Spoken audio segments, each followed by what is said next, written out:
Assalamualaikum warahmatullahi wabarakatuh. Selamat datang kembali di one of my edutainment channel edukasi dan channel entertainment bersama saya Ani Maklau.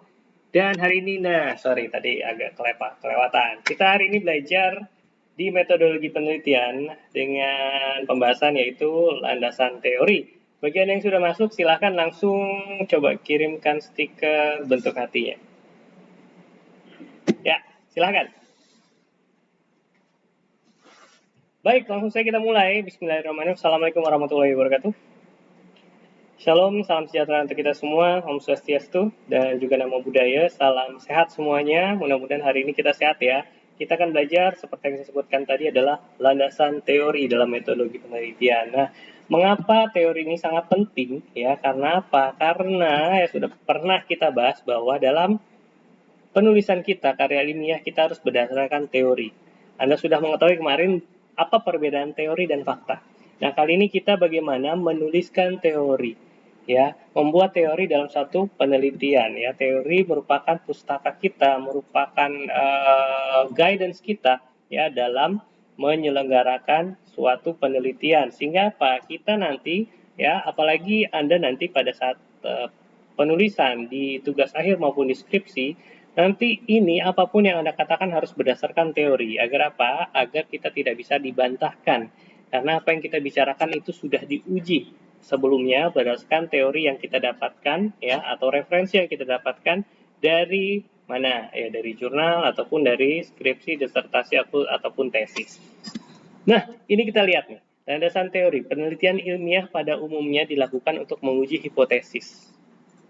Ya, hipotesis yang dibuat itu harus berlandaskan teori, ya. Hipotesis merupakan jawaban sementara atau dugaan sementara apa hasil dari penelitian kita. Nah, sementara itu hipotesis-hipotesis atau jawaban sementara itu harus kita buat berlandaskan teori. Nah, di sini lihat sumber dan fungsi dan sumber landasan teori. Nah, ada sekurang-kurangnya tiga landasan dari teori.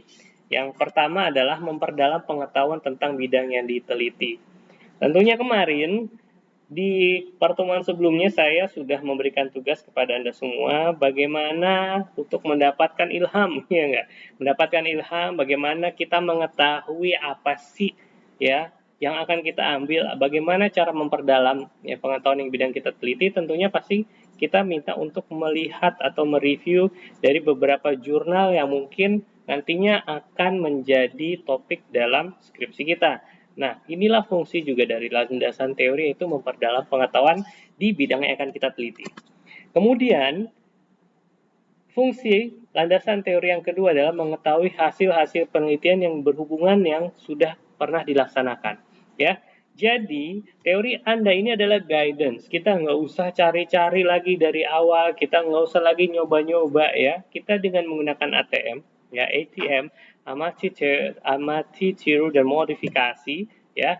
Jadi kita sudah paham bagaimana langkah-langkah membuat suatu penelitian dengan mengetahui hasil penelitian sebelumnya yang berhubungan dengan penelitian kita. Ya, nanti tinggal kita modifikasi, nanti akan menghasilkan suatu temuan yang baru. Nah, berikutnya ya, landasan teori itu memperjelaskan masalah dari penelitian. Jadi, teori itu nanti menjelaskan kembali nih loh, apa yang akan kita buat. Layaknya kita mau masak, layaknya kita mau membuat sesuatu, kalau masakan itu pasti ada ya buku resepnya. Nah, disitulah kita mengambil teori.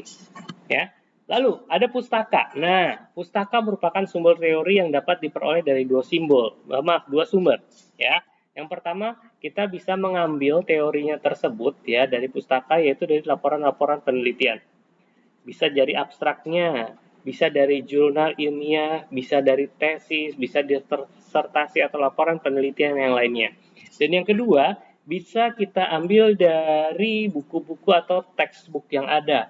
Kemarin sudah kita mencoba untuk melihat bagaimana mencari sumber ya, baik melalui online maupun melalui offline, dengan melalui kata kuncinya atau melalui dari judulnya atau kata kunci ataupun dari author atau penulisnya. Nah, itu kita cari ya.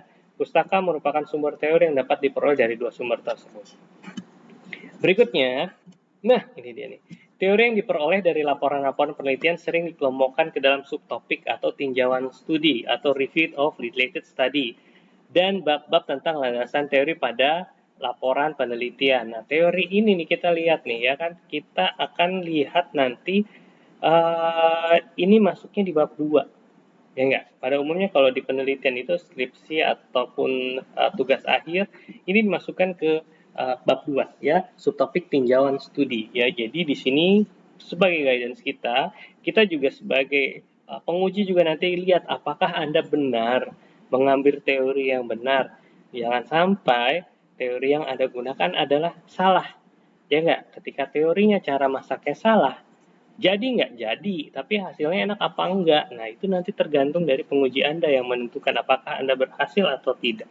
Oke, berikutnya, apabila teori diperoleh dari buku-buku teks, akan dikelompokkan ke dalam topik tinjauan pustaka. Nah, ini ya.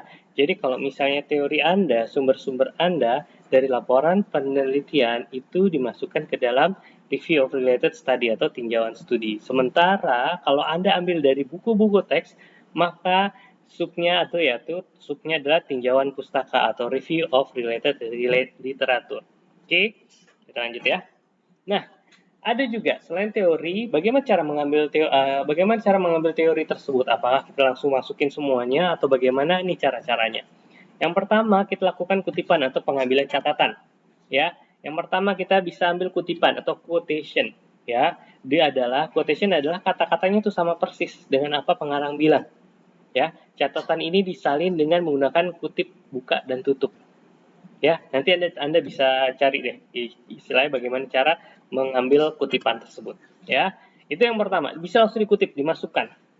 Tapi ini bahayanya apa? Karena kita juga ada tulisan kita adalah kita dilihat juga dari plagiatisme. Kalau kutipan ini biasa plagiatisme tinggi, makanya disarankan menggunakan yang kedua, yaitu parafrase. Ya, parafrase merupakan kegiatan pembaca menyusun kembali pemikiran si pengarang tentang apa yang dia baca dengan menggunakan bahasanya dia sendiri. Ya, jadi Anda bisa gunakan parafrase. Ya, supaya apa? Supaya menurunkan ya persentase dari apa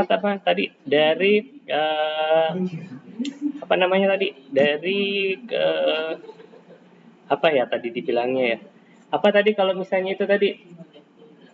Oke, nah itu jadi saya lupa tadi saya sebutin ya. Jadi plagiarisme ya, plagiarismenya itu hindari plagiarisme dengan melakukan parafrase, tapi jangan lupa untuk disebutkan sumbernya. Nah, nomor 3, bisa Anda melakukan ringkasan atau summary. Ringkasan ini merupakan sari dari artikel atau uraian yang dibaca. Nah, uraian yang begitu terperinci diringkas di dalam satu konsep yang hanya terdiri dari beberapa kalimat. Ya, sehingga apa? Ini juga bisa menghindari dari plagiarisme. Ya, jadi Anda bisa meringkas. Oke, ini kutipan yang kita ambil. Ya, yang kita bisa ambil untuk penelitian kita.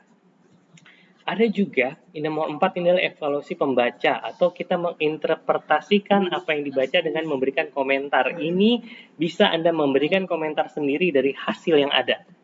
Ya, dari hasil yang ada Anda bisa memberikan komentar. Ini juga bagus karena apa? Supaya menghindari plagiarisme.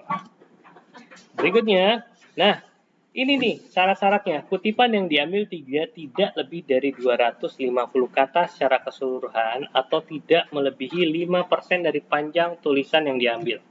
Ya, ingat syaratnya. Yang kedua, menyalin hasil karya seni termasuk grafik dan bagan-bagan memerlukan izin dari pembuatnya. Makanya kalau ada gambar, ada grafik yang kita ambil itu harus ada izin ataupun Anda harus menuliskan di situ. Ya, di mana gambar itu diambil. Ya, di mana grafik-grafik itu diambil. Yang ketiga, izin tidak diperlukan untuk parafrase. Jadi kalau Anda melakukan parafrase nggak usah izin dulu ya. Namun parafrase harus benar kata-katanya harus benar-benar berbeda dari sumber, namun mempunyai makna yang sama. Jangan sampai Anda parafrase tapi Anda juga malah mengacaukan. Jadi nggak bagus juga ya. Yang keempat, sumber-sumber di mana kutipan maupun parafrase yang diperoleh harus disebutkan. Tentunya ini merupakan salah satu dari bagian Anda dalam mengutip, sumber harus disebutkan. Ya, Jangan sampai Anda mengambil tapi tidak ada sumber. Ini bahaya. Ada beberapa peneliti ketika dia melakukan itu, sumbernya tidak disebutkan. Nah, ternyata apa? Salah satu audiens merupakan orang yang diambil dari sumbernya tersebut, makanya dia bisa terkena penalti dari situ, karena itu juga merupakan hak cipta dari atau merupakan hak dia dari penelitian yang diambil. Jadi jangan lupa, apapun itu sumber-sumber Anda harus masukkan. Ya, kalau saya sebagai pembimbing itu sampai gambar-gambar apapun itu harus ada keterangannya. Oke. Nah, berikutnya nih tugasnya ya. Tugasnya untuk Anda ya, sekarang silahkan ya. Nih sengaja nih saya kasih banyak banget Anda untuk melihat jurnal. Jadi ini sekarang tugas yang kali ini Anda mencari jurnal ya dengan penulisan sumber catatannya ya dengan menggunakan APA atau American Psychology Association. Ya, silakan ketik dalam bentuk Word. Tugas dikumpulkan di file Teams dan pengumpulan maksimal seperti biasa minggu depan 1 hari sebelum kita kuliah. Malamnya jam 23.59 waktu Indonesia bagian Barat. Oke? Ya, jadi 5 jurnal yang citasinya dengan menggunakan APA. Ya, yang belum ngerti itu apa, silakan baca-baca lagi. Waktunya 1 minggu gimana kita melihat bahwa sumber tersebut atau jurnal tersebut menggunakan APA. Baik, kalau begitu saya akhiri dulu untuk pertemuan kita hari ini. Untuk sesi tanya jawab akan kita mulai, akan kita lakukan di Microsoft Teams. Silahkan mengetik atau langsung saja kita bertanya di sana. Baik, kalau begitu saya ucapkan terima kasih banyak atas perhatian Anda. Sampai jumpa lagi minggu depan. Wassalamualaikum warahmatullahi wabarakatuh. Salam.